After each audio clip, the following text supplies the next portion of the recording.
নমস্কার শ্রোতা বন্ধুরা, সবাই নিশ্চয়ই ভালো আছেন। আমি আজকের এই আড্ডাটা নিয়ে না খুব এক্সাইটেড। কেন বলুন তো? কারণ হলো এই যে চারপাশের জগৎটা আমরা যেমন দেখি, তেমনি দেখতে দেখতে হঠাৎ আবিষ্কার করলেন হয়তো যে জানলার পাশে গাছের ডালে একটা পাখি বাসা বেঁধেছে, তাতে দুটো ডিম। কেমন একটা অদ্ভুত আনন্দে মনটা ভরে যায় না? অথবা এই চুলের সিঁথিটা একটু বদলে নিলে নিজের লুকটা কেমন একটা নতুন নতুন লাগে। একবার নিজেকে নতুন করে, একেবারে নিজেকে নতুন করে খুঁজে পাওয়ার মতো, তাই না?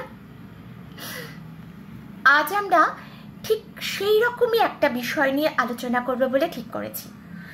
আমাদের চেনা জানা বিশিষ্ট ব্যক্তিদের নিয়ে অজানা কিছু গল্প, যা নতুন করে আমাদের ভাবতে অবসর দেয়, অবকাশ দেয়। হতে পারেন তারা সঙ্গীত জগতের দিকপাল, হতে পারেন সেলুলয়েডের তারকা, হতে পারেন কোনো কবি বা কোনো সাহিত্যিক। যেমন খুশি খুঁজবো আমরা নতুন কথা, নতুন ভাবনা, শুনবো নতুন নতুন গল্প। তবে আমাদের আজকের আলোচনার বিষয় হবে চিত্র পরিচালক তরুণ মজুমদারের কাজকে ঘিরে নানান গল্প। ওনার কাজকে ঘিরে নানান গল্প করব আমরা। গল্পের ভিতর গল্প খুঁজব। কি শুনেই ইন্টারেস্টিং লাগছে, তাই না? কে তরুণ মজুমদার, কি তার বায়োডাটা, সে আলোচনা আজকে করব না। সেটা বরং আমরা অন্য কোনো দিন সময় পেলে নিশ্চয়ই করব। আমার তো বেশ লাগে যে আপাত চেনা জগৎটাকে নতুন করে খুঁজে পেতে। আপনাদের? নিশ্চয়ই আপনাদেরও তাই লাগে। তাহলে চলুন শুরু করি স্বপ্না ও তার কথা অনুষ্ঠান। মনোজ বসুর লেখা একটি ছোট গল্প অবলম্বনে পরিচালক তরুণ মজুমদারকে দিয়ে 1963 সালে পলাতক নামে একটি সিনেমা করায় যাত্রী। ছবির সঙ্গীত পরিচালক ছিলেন হেমন্ত মুখোপাধ্যায়। সিনেমাটি ছিল সব দিক থেকেই সুপার ডুপার হিট। এই ছবিতে নাম ভূমিকায় ছিলেন অনুপ কুমার ও সন্ধ্যা রায়। এছাড়াও অনুভা গুপ্ত, রুমা গুহ ঠাকুরতা, জহর গাঙ্গুলি, রবি ঘোষ প্রভৃতিরাও ছিলেন। সিনেমার একটা বড় অংশ শুট করা হয়েছিল হাসনাবাদে। দল তো রওনা দিল কলকাতা থেকে। যাওয়ার পথে অনুপ কুমার আগে ভাগেই বলে দিলেন যে হাসনাবাদ গিয়ে তিনি মাংস রান্না করে সবাইকে খাওয়াবেন। ওদিকে অনুভা গুপ্ত সে কথাটা সন্দেহ প্রকাশ করে বললেন, অনুপের রান্না করা এই মাংস কি আর মুখে তোলা যাবে? তার চাইতে ভালো হবে তিনি ইছামতির ঘাট থেকে ইলিশ কিনবেন, হাসনাবাদে গিয়ে সেই ইলিশ নিজে রান্না করে সবাইকে খাওয়াবেন। মাংস অখাদ্য হলেও ইলিশ মাছ দিয়ে দিব্যি চালিয়ে নেওয়া যাবে, এটাই ছিল তাঁর যুক্তি। যেমন কথা তেমন কাজ। হাসনাবাদের বাংলোয় পৌঁছাবার একটু আগেই ইছামতির পাড় বরাবর ছিল মাছের হাট। কোমরে শাড়ি জড়িয়ে অনুভা গুপ্ত বেছে বেছে বেশ কয়েকটা তাগড়াই ইলিশ মাছ কিনলেন। তারপর বাংলোয় পৌঁছে অনুপ কুমারকে বললেন, তুই কেমন রাঁধুনি দেখাতো, মাছগুলো তো আগে কোট। অনুপ কুমার মুখে হাসি নিয়ে দিদির আদেশ পালন করতে বসে পড়লেন। রান্না কিন্তু হলো জোরদার। শুধু মাছ নয়, অনুপ কুমারের রান্না মাংসও ছিল। খাওয়ার পর দেখা গেল সকলেই দুই রান্নার প্রশংসায় পঞ্চমুখ। তৃপ্তি করে চেটে পুটে সকলে খেয়েছিলেন সেদিন। সেদিনের খাওয়া দাওয়ার পরে শুরু হলো গানের আসর। বাংলোর বারান্দায় বসে সবার মাঝখানে রুমা গুহ ঠাকুরতা গাইতে লাগলেন একের পর এক গান। অমন পরিবেশে খালি গলায় সেই গান শুনে ইউনিটের সবাই মন্ত্রমুগ্ধ হয়ে গেলেন। কলকাতায় কাজ চলাকালীনও মোটামুটি এই একই রকম দৃশ্য দেখা যেত। দুপুর হলেই টিফিন ক্যারিয়ার হাতে অনুভা গুপ্ত ঢুকতেন, আর অমনি ভালো ভালো খাবারের গন্ধে সবাই ক্ষুধার্ত হয়ে এসে হাজির হতো তার কাছে। এ যেন হ্যামলিনের বাঁশিওয়ালার গল্পেরই একটা রূপ।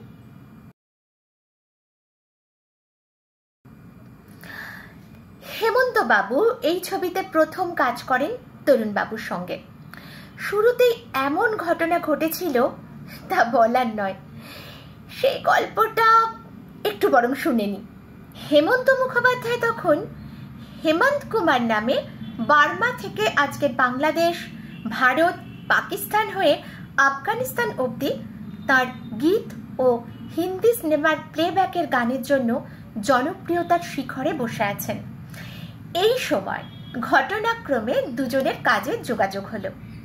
সারা দিন বসে তরুণবাবুর কাছে স্ক্রিপ্ট শুনলেন মন দিয়ে, আর পদে পদে প্রশংসা করে গেলেন সেই লেখার। তরুণবাবু তো খুব খুশি, আর চিন্তা নেই, সঙ্গীতের দায়িত্ব এমন একজনের হাতে দিতে পারছেন বুঝে। সব শুনে চলে গেলেন হেমন্তবাবু। কি আশ্চর্য! ফিরে এলেন বিকেল বেলায়। অত্যন্ত বিনয়ের সাথে ওনাকে বললেন যে এই ছবির কাজটা তিনি করতে পারবেন না। মাথায় তো আকাশ ভেঙে পড়েছিল তরুণবাবুর তখন। তাহলে কি স্ক্রিপ্ট পছন্দ হয়নি? হেমন্তবাবু অমায়িক হেসে বলেছিলেন, না না, সে কি কথা, স্ক্রিপ্ট অত্যন্ত ভালো হয়েছে, কিন্তু সেই অনুযায়ী এই ছবির ব্যাকগ্রাউন্ড মিউজিক ফোক বেসড হওয়া উচিত বলে ওনার মনে হয়েছে। আর সেইখানেই সমস্যা। অকপটে হেমন্তবাবু বলেছিলেন যে আমার যোগ্যতার বাইরে ফোক বেস এই কাজ করা। ছবির প্রতি অবিচার হবে, বরং উপযুক্ত আর কাউকে দিয়ে কাজটা করিয়ে নিলেই ভালো হয়। শুনে তো স্বস্তির নিঃশ্বাস ছেড়েছিলেন তরুণ মজুমদার। বলেছিলেন, অবিচার করতে হলে আপনি করুন, কিন্তু এ কাজ আপনাকেই করতে হবে, আমি আর কিচ্ছু জানি না। সেই শুরু হয়েছিল দুজনের জুটি, যা আর কোনো দিন ভাঙেনি। এই প্রসঙ্গে তরুণবাবু লিখেছিলেন, তখনও হেমন্তবাবুর সঙ্গে আমাদের সম্পর্কটা তেমন শক্ত ভিতের উপর দাঁড়ায়নি। তখনও কল্পনাই করতে পারিনি যে এরপর ভবিষ্যতে 25 বছর ধরে 25টা ছবিতে আমাদের একসঙ্গে কাজ করতে হবে, যেটা সম্ভবত দুনিয়ার ইতিহাসে পরিচালক আর সঙ্গীত পরিচালকের একত্রে কাজ করার একটা রেকর্ড গোছের। এই মানুষটির গল্প বলতে গেলে শেষ হবে না চট করে। এমনিতে স্বল্প বাক, কথাবার্তায় উচ্ছ্বাস নেই বললেই হয়, কিন্তু যারা ওকে কাছ থেকে দেখবার সুযোগ পেয়েছেন তারা বলবেন যে কতটা স্নেহশীল আর অনুভূতিপ্রবণ ছিলেন মানুষটি। এই নিয়ে একটা দারুণ ঘটনাও তরুণবাবু শুনিয়েছেন তার লেখায়। গানে লিপ দেওয়ার ব্যাপারে অনুপ কুমারের কোথাও একটা ঘাটতি থেকে যেত, সব কিছু করেও যেন কিছু একটা ফাঁকি থেকে যেত। ওনার বাবা ধীরেন দাস ছিলেন একজন খুব উঁচু দরের গাইয়ে। সবাই বাবার গানের সাথে অনুপ কুমারের পারফরমেন্সের তুলনা করতেন। এই নিয়ে অনুপ কুমারের মনে ছিল একটা চাপা কষ্ট।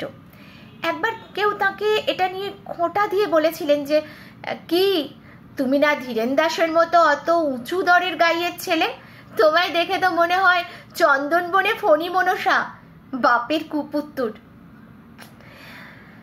এই নিয়ে অনুপ কুমারের মনে খুব দুঃখ ছিল। এই কথা শুনে হেমন্তবাবু হাসি আর চাপতে পারেন না। বাপের কুপুত্তরটিকে তিনি পাশের চেয়ারটা দেখিয়ে বললেন, বসো, একটা টিপস দিই, অন্যের গাওয়া গানে শুধুমাত্র নিখুঁত ঠোঁট মেলালেই হয় না, গায়ক কোথায় কোথায় দম নিচ্ছে বা ছাড়ছে সেটাও লক্ষ্য করতে হবে। সেই মতো দম নেওয়া অথবা ছাড়া প্র্যাকটিস করতে হবে তোমাকে।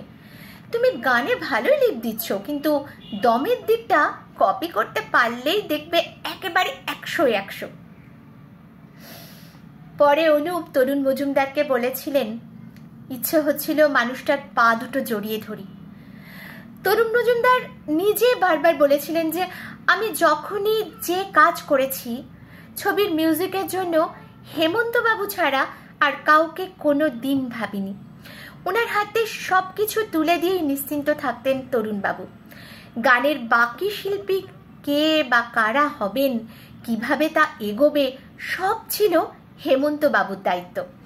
এমনকি বাংলা টপ্পা গানের প্রবর্তক রামনিধি গুপ্তর জীবনী অবলম্বনে অমর গীতি বলে একটি সিনেমা যখন তরুণবাবু বানালেন, সেখানে ক্লাসিক্যাল বেসড এত গান ছিল যা হেমন্তবাবু নিজে ওনাকে বলেছিলেন যে সে ওনার আয়ত্তের বাইরে।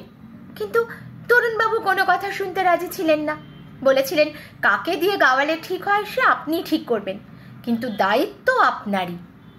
পরে হেমন্তবাবু রামকুমার চট্টোপাধ্যায়ের মতো উপযুক্ত মানুষটিকে দিয়েই সেই সমস্ত অতি দুরূহ গান গাইয়েছিলেন সাফল্যের সাথে। এমনকি দুই গায়ক গানের জন্য যুগ্মভাবে পুরস্কৃতও হয়েছিলেন। আর একটা দারুণ মর্মস্পর্শী ঘটনার কথা না বলে পারছি না। তরুণবাবু ও হেমন্তবাবু পারস্পরিক সম্পর্ক কতটা হৃদয়গ্রাহী ছিল সেই নিয়ে এই গল্পটা। একদিন প্রচণ্ড বৃষ্টি পড়ছে। তরুণবাবু বসে আছেন নিজের অফিসে, আর কেউ আসেনি। মানে এত বৃষ্টি যে কারুর পক্ষে আসা অসম্ভব ছিল তখন। উনি এসেছেন, কাজে মন বসছে না, চুপচাপ বসে আছেন আর বাইরে জানলা দিয়ে বৃষ্টি দেখছেন। এমন সময় একটা গাড়ির আওয়াজ হলো। তো হলো, উনি তো বসে আছেন। এমন সময় দরজায় এসে দাঁড়ালেন হেমন্তবাবু। ওনাকে দেখে তরুণবাবু শশব ব্যস্ত হয়ে উঠলেন, বললেন, আরে কি ব্যাপার, এই বৃষ্টিতে আপনি? হেমন্তবাবু বললেন, সব বলছি, তার আগে বলুন অফিসে কাজের লোক কি কেউ আছে? তরুণবাবু ঘাড় নেড়ে বললেন যে না, এই বৃষ্টিতে কেউ আসেনি। শুনে হেমন্তবাবু বললেন, দাঁড়ান একটু, আমি চট করে গাড়ি থেকে একটা জিনিস নিয়ে আসছি। এই বলে চলে গেলেন। আবার একটু বাদে ফিরে এলেন। হাতে করে বয়ে এনেছেন নিজের হারমোনিয়ামটা। দেখে তো আরো চমকে গেলেন তরুণ মজুমদার। কি করেছেন? নিজে কেন এই ভারী জিনিসটা বয়ে আনতে গেলেন?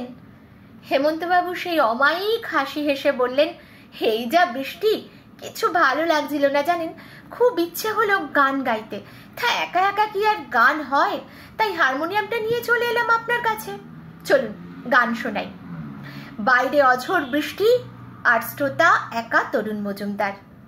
কিন্নর কণ্ঠে একের পর এক গান গেয়ে চলেছেন হেমন্ত মুখোপাধ্যায়।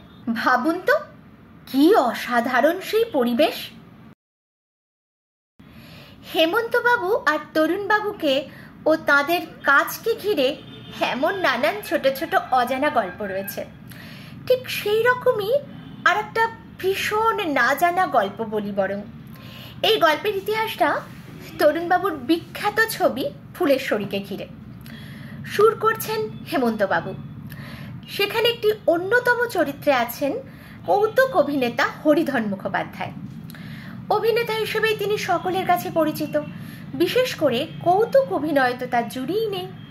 তিনি হঠাৎ সুর পরিচালক হেমন্তবাবুকে বললেন যে আমার লিপে যে গানটা আছে সেটা আমি নিজেই গাইব, আর সুর সেটাও আমি নিজেই করব। সকলেই অবাক। আপনি তো অভিনয় করেন, গান গাইবেন, তাও আবার সুর নিজে করে? হেমন্ত মুখোপাধ্যায়ের মতন এমন পর্বত প্রমাণ সুরকারের মুখের ওপর শটা নেই কথা। ব্যাপারখানা কি? বলছি বলছি বলছি কি ব্যাপার। হরিধন বাবু নিজেই ঘটনাটা বলেছেন যে বললুম হেমন্তকে, তুমি বাপু এক গাদা বাজনা বাজিও না, গান নষ্ট হয়ে যাবে আমার, আমি আগে গলা ছাড়বো, তারপর তোমাদের ওই বাজনা বাদ দিয়ে দিও একটু আধটু। শুনে কিন্তু হেমন্তবাবু মেনেও নিয়েছিলেন সে কথা। ফুলেশ্বরী ছবিতে আমরা দেখতে পাই দুহাতে রেলের সিগন্যাল ফ্ল্যাগ নিয়ে হরিধন মুখোপাধ্যায় নেচে নেচে গাইছেন নিজের সুরে সেই গান, আমি তোমায় বড় ভালোবাসি। যদিও সিনেমায় এটাই ওনার একমাত্র প্লেব্যাক নয়, সন্ধি, ভাবিকাল এবং পরে অ্যান্টনি ফিরিঙ্গি আর ভোলা ময়রা ছবিতেও গেয়েছেন হরিধন মুখোপাধ্যায়। কথা যখন উঠলই তখন চলুন হরিধন মুখোপাধ্যায় সম্পর্কে আমরা আরেকটু গল্প সেরে নিই। আসলে হরিধন মুখোপাধ্যায় একজন অত্যন্ত সুগায়ক ছিলেন। ছোট থেকেই তার সুরেলা গলায় যে কোনো গান এক আধবার শুনেই চট করে তুলে নিতে পারতেন। গান শেখার জন্য নাড়া বেঁধেছিলেন শিবা মিশ্র ও পশুপতি মিশ্রর কাছে, কিন্তু অর্থের অভাবে সে বেশি দিন এগোতে পারলেন না। তিনি নিজেই বলেছিলেন যে ওসব গান গাইতে গেলে কলজের দরকার হয়, আতপেটা খেয়ে কি আর ওসব হয়। তাই ওস্তাদি গানের জগৎ থেকে সরে এসে তিনি কীর্তন গানের তালিম নিতে শুরু করেন নবদ্বীপ ব্রজবাসীর কাছে। এই সময় ডালিমতলায় গরিব ছেলে মেয়েদের নিয়ে তিনি খুলেছিলেন একটি রামায়ণ গানের দল।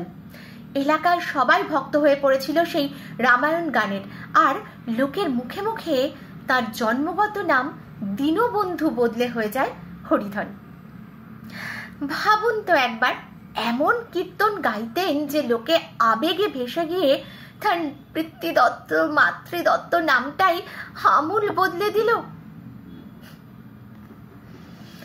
একবার শারীরিক অসুস্থতার কারণে ডাক্তারের পরামর্শে তিনি মা ও দাদার সাথে পুরী বেড়াতে গিয়েছিলেন। একদিন হয়েছে কি, সমুদ্রের তীরে বসে নিজের খেয়ালেই পূরবীর আগে গান ধরেছেন। ইতিমধ্যে পেছনে যে কখন আশুতোষ মুখোপাধ্যায় এসে দাঁড়িয়েছেন খেয়ালই করেননি। তার সাথে সাথে এসে হাজির হলেন কাশিমবাজারের মহারাজা মনীন্দ্রচন্দ্র নন্দীও। ওনার খেয়ালই নেই গান গাইছেন আপন মনে একা একা বসে। সে গান শেষ হলে তারা হরিধন বাবুকে বাড়িতে ডেকে নিয়ে গিয়ে গান শুনেছিলেন। খুব খাতির যত্ন করেছিলেন তার গান শুনে খুশি হয়ে। সেই সময়ের বিখ্যাত একটি ক্লাব ছিল মিলনী ক্লাব। বড় বড় গুণীজন সব আসতেন সেই ক্লাবে। সেই ক্লাবেই হরিধন মুখোপাধ্যায়ের সাথে পরিচয় হয়েছিল অবনীন্দ্রনাথ ঠাকুরের। তার গান শুনে অবনীন্দ্রনাথ একদিন হরিধন বাবুকে সঙ্গে করে নিয়ে যান জোড়াসাঁকোর ঠাকুর বাড়িতে। ভাবতে পারেন কেন? রবীন্দ্রনাথকে গান শোনাতে। জোড়াসাঁকোর বাড়িতে তিনি রবীন্দ্রনাথকে গান শুনিয়েছিলেন। শুধু তাই নয়, সে গান শুনে কবির আদেশে তিনি এই ঠাকুর বাড়িতেই কবির সামনে মুক্তধারা নাটকে ধনঞ্জয় বৈরাগীর অভিনয় করেছিলেন। তার মুখে নিজের রচিত রইল বলে রাখলে কারে গানটি শুনে রবীন্দ্রনাথ বলেছিলেন, বাহ, তুমি তো বেশ গাও। শুধু তাই নয়, সে গান শুনে তিনি এত খুশি হয়েছিলেন যে হরিধন মুখোপাধ্যায়কে নিজের একটি কাঁথা স্টিচের কাজ করা চাদর উপহার দিয়েছিলেন, গায়ের চাদর। শুধু রবীন্দ্রনাথ বলে নয়, দেশবন্ধু পার্কের সভায় মহাত্মা গান্ধীকেও তিনি গান শুনিয়েছিলেন। কি অদ্ভুত তার এই বিরাট প্রতিভার আজ তো বটেই, সেদিনও কেউ কাজে লাগায়নি। শুধুমাত্র কৌতুক অভিনয়ের গণ্ডিতেই তাকে বেঁধে রাখা হয়েছিল। সেই সময় বাংলা সিনেমার আরও একজন ফাদারলি ফিগার ছিলেন ছবি বিশ্বাস। এমন দরদি মন তার ছিল যে সকলের জন্যই তিনি ভাবতেন। এই নিয়ে একটা ঘটনা বলি। ঘটনাক্রমে এই ঘটনার পিছনেও কিন্তু পরোক্ষে রয়ে গেছেন পরিচালক তরুণ মজুমদার। যে ঘটনাটা বলবো বলে শুরু করেছি ছবি বিশ্বাসের প্রসঙ্গে, সেই ঘটনাটা বলবার আগে ওনার সাথে ওই তরুণবাবুর পরিচয়ের একটা দুর্ধর্ষ গল্প আছে, সেটা বরং আগে বলে নি। এই গল্পটা বললেই এক অচেনা ছবি বিশ্বাসকে আপনারা খুঁজে পাবেন, এ আমার অটুট বিশ্বাস। সবে একটা ভীষণ লো বাজেটের ছবিতে হাত দিয়েছেন তরুণবাবু। নায়ক নায়িকা উত্তম কুমার ও সুচিত্রা সেনের বদান্যতা ও দৌলতেই মূলত ছবিটা করার সাহস পেয়েছেন। এই সিনেমায় একজন রাশভারী খবরের কাগজের মালিকের চরিত্র থাকছে, যার ব্যক্তিত্বের জোরে কেউ সামনে গিয়ে চট করে কথা বলতে সাহসই পায় না। অথচ ওনার এক মেয়ে আছে যে নাকি বাবার পোস্টে একদম স্পয়েলড চাইল্ড। স্ত্রী গত হয়েছেন, মেয়ে একের পর এক এমন সব সমস্যা তৈরি করে যা সামলাতে বাবা হিমশিম খান, অথচ মেয়েকে কিছুই বলেন না। এই ডুয়াল পার্সোনালিটির জন্য তরুণবাবুর পছন্দ ছবি বিশ্বাসকে। কিন্তু তার সাথে কোনো পরিচয় নেই, তাকে উপযুক্ত পারিশ্রমিক দেওয়ার মতো বাজেটও নেই, সামনে গিয়ে দাঁড়াবার মতো নিজের কাজের কোনো ব্যাকগ্রাউন্ডও নেই তখন তার। তাহলে উপায়? হঠাৎ উপায় বাতলে দিলেন অনিল চ্যাটার্জি। বললেন, ছবিদার বেস্ট ফ্রেন্ডকে ধর, সব জলের মতো সমাধান করে দেবে। ছবি বিশ্বাসের বেস্ট ফ্রেন্ড কে? কে না, অনিল চ্যাটার্জি বললেন কমেডিয়ান নৃপতি চ্যাটার্জির নাম। সে কথা শুনেই তরুণবাবু তো আর বিশ্বাসই হয় না। বললেন, নৃপতি দা মানে আমাদের রোগা পটকা কমেডিয়ান? এত লোক থাকতে উনি কিনা ছবি বিশ্বাসের বেস্ট ফ্রেন্ড? তুমি নিশ্চয়ই ঠাট্টা করছো। যাই হোক, তরুণবাবু ও তার বন্ধু মিলে ধরলেন নৃপতি চ্যাটার্জিকে। উনি সব শুনে বললেন, ও কোনো ব্যাপার না, আমি বলে দেবো, তোরা চলে যা। তরুণবাবুর তো সাহসে কুলোয় না। বললেন, না আপনাকেও যেতে হবে, আমরা একা একা উনাকে ফেস করতে পারবো না। দেখে শুনে ওনারা দুই বন্ধু নৃপতি বাবুর সাথে ছবি বিশ্বাসের নাকতলার বাড়িতে এক সন্ধ্যায় হাজির হলেন। বাড়ির বাইরে থেকেই নৃপতি বাবু ওনার নাম ধরে হাঁক ডাক শুরু করলেন, ছবি, ও ছবি, বাড়িতে আছো নাকি? আসবো ভেতরে, এই সব আর কি।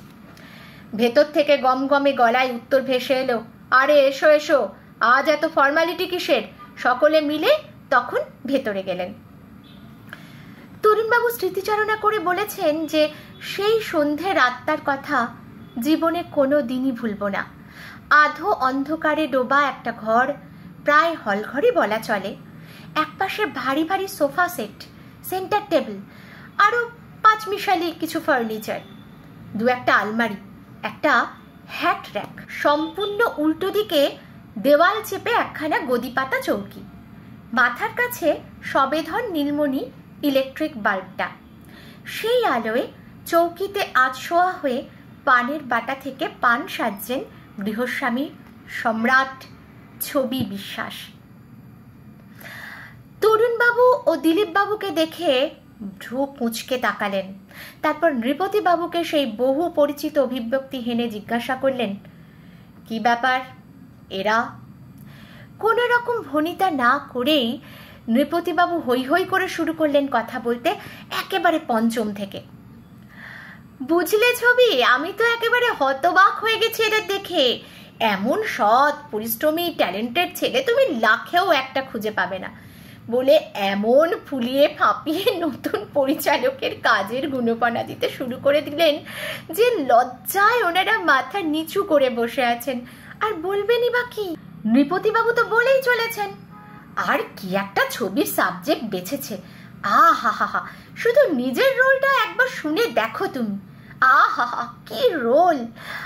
আরও বিস্তর আহা হা জুড়ে এমন একটা ছবি তৈরি করলেন যেন পুরো চিত্রনাট্যটাই ওনার কণ্ঠস্থ। আদতে কিন্তু চিত্রনাট্যের একটা বর্ণও ওনার জানা ছিল না, অথচ ওকে থামায় কে? ওনারা চুপ করে দাঁড়িয়ে সব শুনছেন আর উনি বলেই চলেছেন। ছবি বিশ্বাস এক মনে আধশোয়া হয়ে পান সেজেই চলেছেন। কি ভয়ঙ্কর একটা পরিস্থিতি ভাবুন তো। হঠাৎ কথা থামিয়ে নৃপতিবাবু তরুণবাবুদের দিকে তাকিয়ে বললেন, আরে দাঁড়িয়ে কেন, বসো বসো, ওই সোফা দুটোয় বসো। ব্যাস, কথাবার্তা তো হয়েই গেল। আমি যাই, দোতলায় একটু বৌদির সঙ্গে গল্প করে আসি বলে ওনাদের বাঘের মুখে অসহায় অবস্থায় ফেলে রেখে পাশের সিঁড়ি দিয়ে দোতলায় উঠে চলে গেলেন। ছবি বিশ্বাস তখনও কিন্তু পান সেজে চলেছেন, একবারও ফিরেও তাকাচ্ছেন না নবাগতদের দিকে। আর ওনারা বোকার মতো দূরে সোফায় বসে আছেন আধো অন্ধকারে, মনের মধ্যে প্রবল উৎকণ্ঠা। কি হয় কি হয়? হঠাৎ স্তব্ধতা ভেঙে সেই ভারী গলায় ভাব বাচ্চে জানতে চাইলেন ছবি বিশ্বাস। ছবি বানানো হচ্ছে? ওনাদের গলা তো ততক্ষণে শুকিয়ে কাঠ, সেই শুকনো গলা দিয়ে আওয়াজ আর বেরোতে চাইছে না। তবু কোনো রকমে উত্তর দিলেন, আগে হ্যাঁ। ব্যাস, আর কোনো কথা নেই, প্রশ্ন নেই, সব আগের মতো চুপচাপ। উনি পান সেজেই চলেছেন। সাজতে সাজতে আবার প্রশ্ন ভেসে এলো খানিক পরে, কবে থেকে শুরু হবে বলে ভাবা হচ্ছে? তরুণবাবু জানালেন যে উত্তম কুমার আর মিসেস সেন দুজনেই বলেছেন আগে আপনার ডেট পাওয়া গেলে সেই অনুযায়ী ওরা অ্যাডজাস্ট করবেন। টোটাল কদিনের কাজ এই চরিত্রটার? মানে আমি যদি আদৌ রাজি হই করতে? আগে 14-15 দিনের মতো। তা ছবি বিশ্বাসকে নিয়ে কাজ করবার ইচ্ছে হয়েছে, কিন্তু আমার রেমুনারেশনটা জানা আছে তো। তারপর কেটে কেটে বললেন, per day 1000 rupees.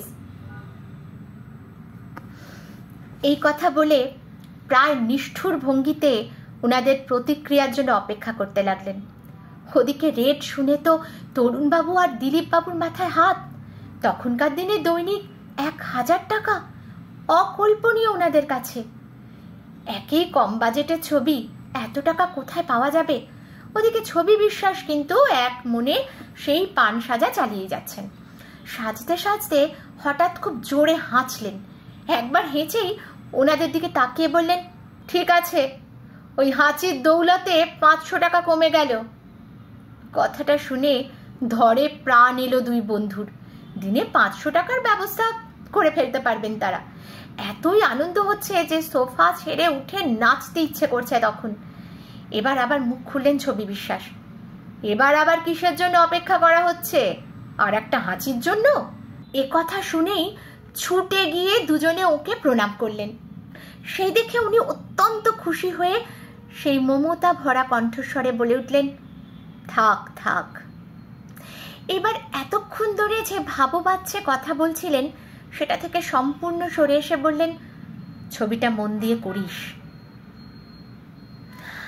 Tarun Majumdar লিখেছিলেন যে ওই একটি বাক্যেই মুহূর্তের মধ্যে মহামহিম ছবি বিশ্বাস আমাদের কাছে ছবি দা হয়ে উঠলেন।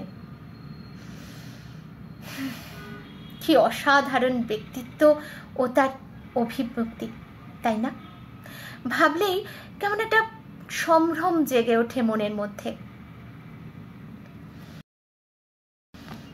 চলুন এবার আমরা ফিরে যাই শুরুর সেই গল্পে, যেখানে ছবি বিশ্বাস তরুণ মজুমদারের ছবি স্মৃতিটুকু থাকের ফ্লোরে কাজ করেছেন। হঠাৎ ইন্দ্রপুরী স্টুডিওর কিছু ছেলে হুড়মুড়িয়ে ঢুকলো ওনার সাথে কথা বলতে। কি ব্যাপার? ইন্দ্রপুরীতে দিব্যি চলছিল কাজকর্ম, কিন্তু কদিন ধরেই টেকনিশিয়ানদের মধ্যে একটা গুঞ্জন, একটা অসন্তোষ এরকম বোঝা যাচ্ছিল। তাদের কিছু সঙ্গত দাবি দাওয়াও ছিল যা মালিক পক্ষকে জানানো হয়েছিল, কিন্তু তারা সেই সমস্ত শুনতে বা মানতে একদম রাজি ছিলেন না। সেই নিয়ে বিক্ষোভ, তর্কাতর্কি এসব চলতে চলতে থানা পুলিশ অবধি গড়ালো। এমনকি মালিক পক্ষ স্টুডিওর গেটে তালা ঝুলিয়ে দিয়েছে সকাল থেকে, তাই সব কাজ বন্ধ। সেখান থেকে কর্মীরা এসে ছবি বিশ্বাসকে ধরলেন। ঘটনা সবিস্তারে সব জানিয়ে বললেন যে থানায় খবর গেছে, পুলিশ আসছে তাদের গ্রেপ্তার করতে। সব শুনে কিছুটা গুম মেরে রইলেন ছবি বিশ্বাস। পরিচালক তরুণ মজুমদারকে বললেন, আজ আর আমার পক্ষে কাজ করা সম্ভব নয়, তোরা সবাই চলে আয়। টেকনিশিয়ানদের পাশে দাঁড়ানো আমাদের সবার নৈতিক দায়িত্ব। এরপর ছবি বিশ্বাস নিজের গাড়ি নিয়ে বেরিয়ে চলে গেলেন সেখানে। বড় রাস্তায় ইন্দ্রপুরীর বন্ধ গেটের সামনে একটা চেয়ার নিয়ে বসে গেলেন। তার দুপাশে মাটিতে বসে রাজ্যের টেকনিশিয়ান। পাশ দিয়ে বেরিয়ে যাচ্ছে বাস, রিক্সা। পথ চলতি মানুষ হঠাৎ করে সিনেমার দাপুটেই অভিনেতাকে দেখে অবাক হয়ে বলছেন, আরে ছবি বিশ্বাস, যেন চোখে দেখেও বিশ্বাস হচ্ছে না। ছবি বিশ্বাসের সেদিকে তাকানোর কোনো ফুরসতই নেই। একসময় পুলিশ আসে বিরাট ভ্যান নিয়ে। গাড়ি থেকে নামলেন ওসি। ছবি বিশ্বাসকে দেখে তিনি অমায়িক হেসে জানতে চাইলেন, আপনি এখানে স্যার? ছবি বিশ্বাস বললেন, আপনাদের অভ্যর্থনা জানাতে এসেছি। জানি আমার এই ছেলেগুলোকে আপনি গ্রেপ্তার করতে এসেছেন, তবে একটা কথা, ওদের ছোঁয়ার আগে আমাকে অ্যারেস্ট করতে হবে। পুলিশ আধিকারিক হয়ে পড়লেন কিং কর্তব্য বিমূঢ়। তিনিও খুব বিব্রত বোধ করছেন। শেষ অবধি কাউকে গ্রেপ্তার না করেই সেদিন পুলিশ ফিরে যায়। জয় হয় সাধারণ কর্মীদের। তাদের বেশিরভাগ দাবি মেনে নেন মালিক পক্ষ। এই পুরো ঘটনাটা সামনে দাঁড়িয়ে সামলেছিলেন অভিনেতা ছবি বিশ্বাস। তার অভিনয় নিয়ে তো হাজার নতুন করে কিছু বলার নেই, কিন্তু দরদি অচেনা এই ছবি বিশ্বাসকে আমরা কতজন জানি বলুন তো? ছবি বিশ্বাসের রসবোধ নিয়েও একটা দারুণ গল্প বলে আজকের আলোচনা শেষ করব। তরুণবাবুর ফ্লোরেই কাজ চলছে। প্রচণ্ড গরম সেদিন, গরম মানে অসম্ভব গরম। বিকেলবেলা ছবি বিশ্বাস বললেন যে এই গরমে আর থাকা যাচ্ছে না, মিনিট 10 জন্য একটা ব্রেক দিবি, বাইরে গিয়ে ছায়া একটু বসি। কে যেন এসে বলল যে বাইরে ফুরফুরে হাওয়া দিচ্ছে। শুনে তরুণবাবু রাজি হয়ে গেলেন। বাইরে একটা কৃষ্ণচূড়ার গাছ ছিল, তার নিচে চেয়ার পেতে নাকে বসতে দেওয়া হলো। চায়ের কাপ নিয়ে সবে চুমুক দিতে যাচ্ছেন, এমন সময় ওনার অভিন্ন হৃদয় বন্ধু পাহাড়ি সান্যাল গরমে হাঁসফাঁস করতে করতে এসে হাজির।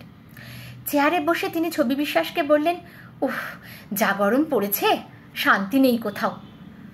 আর চোখে বন্ধুর দিকে তাকিয়ে ছবি বিশ্বাস বলেছিলেন, এতক্ষণ ছিল, এরপর আর থাকবে না।